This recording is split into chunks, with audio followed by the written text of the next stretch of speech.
Wasabi everybody! Gonna talk about some commander options that while they don't see a ton of play, I think they're amazing. I think they have a lot to offer. May not have a lot of 2-card win cons and infinite combos associated with them, but I think it's about the synergy, it's about more of a unique strategy, and that's what I tend to go for when I'm looking for underrated commanders.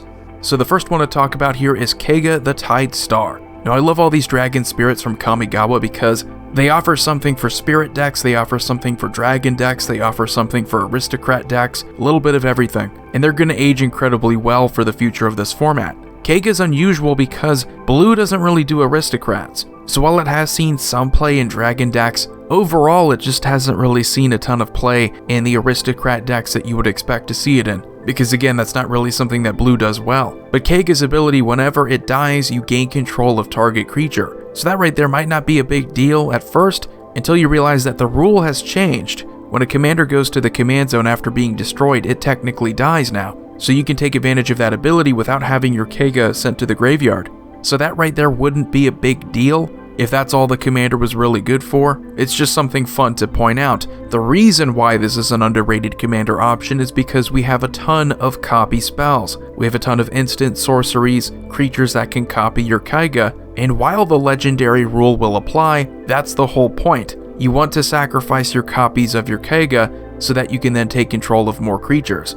You're going to use things like Cackling Counterpart and Quasi-Duplicate. You're going to make creature token copies of your Kaga, so then those tokens will die because of the legendary rule, and then you'll take control of your opponent's creatures. And of course, there are a lot of ways that you can copy using creatures. We have Phantasmal Image and Phyrexian Metamorph, in addition to a really long list of creatures that come into play as copies of other creatures. The only bad thing you're going to have to deal with is having a graveyard filled with clone cards. So if you can have a way to bring them back to the field, that's going to be even stronger, but even as is, you play one of these, you gain control of a creature. Phantasmal Image is only 2 mana, so why not let it go? Get yourself someone else's creature, I think that's fantastic. You can of course create several different token copies of the same creature, so you can use Sakashima's Will and Rite of Replication. Rite of Replication of course being much better, you don't need to turn your creatures into Kaga. You just create 5 token copies when you pay that kicker cost. So both of these are great ways that you can take advantage of Kaga's abilities,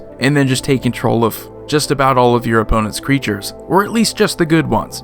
The next one is Toshiro Umizawa. Now for mono black, Toshiro is very unusual to have a kind of emphasis placed on instants, when usually black is about graveyard synergies, black is about killing your opponent's creatures. It's an indirect way of achieving both of those things. But it's still something you should take into consideration when you're looking for your next commander. For those of you who don't know what Toshiro Umizawa does, Toshiro is a 2/2 human samurai with Bushido 1, which isn't even that big of a deal. That's not even that relevant. Whenever a creature an opponent controls is put into a graveyard from play, you may play target instant card in your graveyard. If that card would be put into a graveyard this turn, remove it from the game instead. Why this is so cool, why this is so underrated, is because black has a ton of instant kill spells. It has a ton of instants that are capable of killing several creatures. Because this says whenever a creature an opponent controls is put into a graveyard, that just means that whenever a creature your opponent's control dies, you get to trigger this. You get to play an instant. So if you have anything that can kill several creatures, you're going to be able to cast an instant from your graveyard for each creature you've killed. So if you want to play something like Soul Shatter, if you want to play Vona's Hunger, those are both instant speed ways of killing several creatures. Now taking advantage of all this removal, you're going to want to play things like Grim Return and Thrilling Encore. You're able to then cast these from your graveyard if they're instants, and then get back a ton of the creatures that you've been killing all game.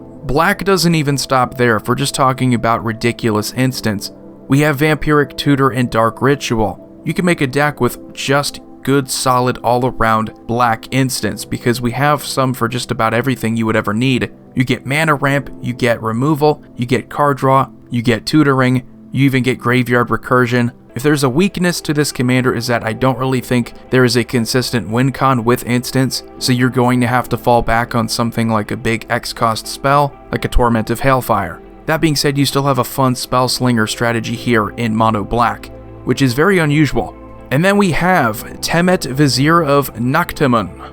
Just a 2 mana white and blue commander option here. At the beginning of combat on your turn, target creature token you control gets +1/+1 until end of turn and can't be blocked this turn. And an embalm cost of 5, which is so cool going back to Amonkhet. If it's in your graveyard, you can exile it, and then you create a token copy of it, and it becomes a zombie human cleric. So you just have ways of getting several different types of tokens. But the strategy here with Temet is to make a combat token deck. Some tokens are actually quite devastating if you can get them out there. So if you have something like a Scythe Claw, or you have a Desolation Twin token, making either of those tokens unblockable is actually quite powerful. So if you can only make one of those creatures unblockable, it's nice to have something big, or something that has a good trigger when it deals combat damage.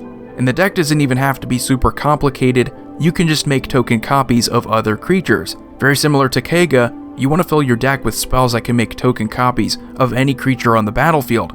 So play things like Supplant Form, play things like Rite of Replication again. That way you're able to pick a good creature and make it unblockable. If it has a good combat damage trigger, that's what you really want to look for.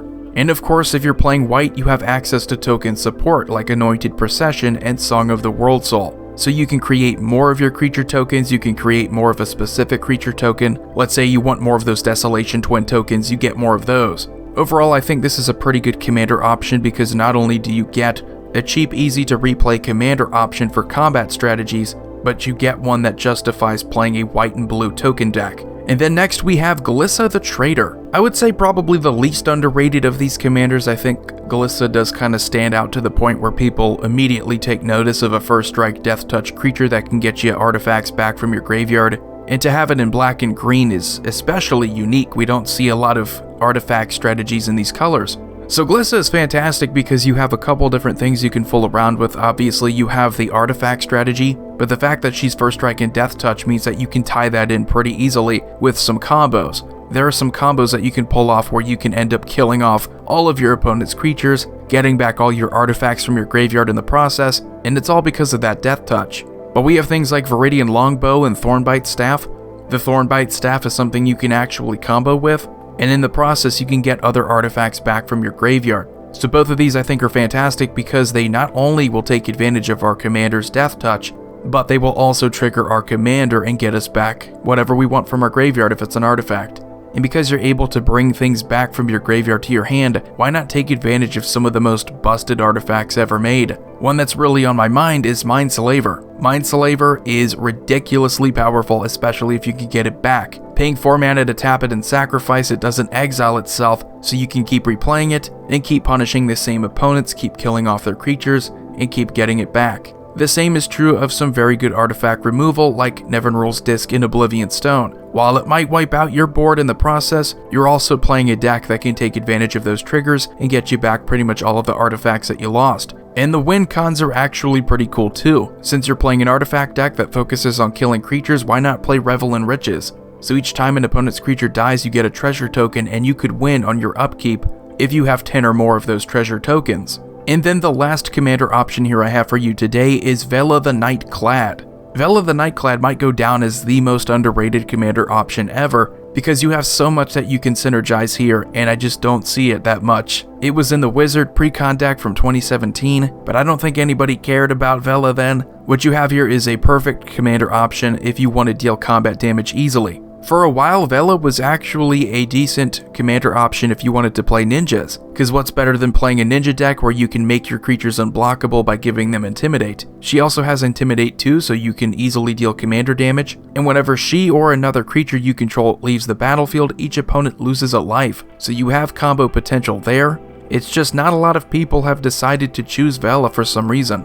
But I'm going to tell you, Vela is probably the only commander option that can do this one thing really well. And that is synergize with the Eldrazi tribal cards from Battle for Zendikar. So you will get a lot of those devoid creatures from that set, which means that they are colorless. And colorless creatures with Intimidate pretty much can't be blocked except by artifact creatures.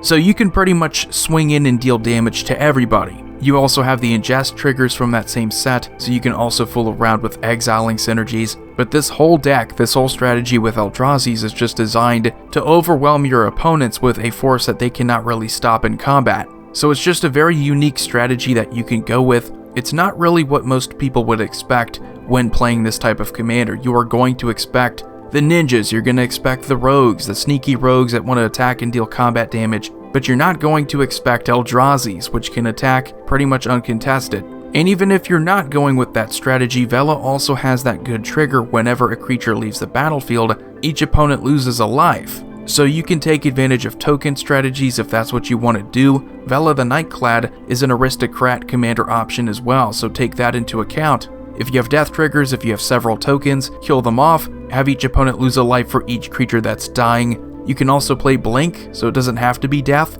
If you blink a lot of creatures, Vela's gonna have each opponent lose a life. This is so insane, and it's really a reason why I think Vela is the most underrated, because she synergizes with so many things. So anyway, that's going to do it for this video of 5 more underrated commander options. Let me know what you think about them. I think they're all pretty sweet. You're not going to have the infinite win cons. I mean, that's the thing about underrated commanders, is that most people want the infinite combos, they want the 2-card wins, they want their commander to be part of a loop that's easy to win with. A lot of these are just fun because you let the strategy play out, you get a longer commander game, and a lot of it's just about let's see what happens with our cool synergies. So anyway, let me know what you think about the video. If you enjoyed it, why not subscribe? Hit that notification bell so you don't miss any future videos. Follow me on Twitter and Moxfield. Links will be in the description below. I hope you all have a wonderful day. Void here signing off. See you all next time.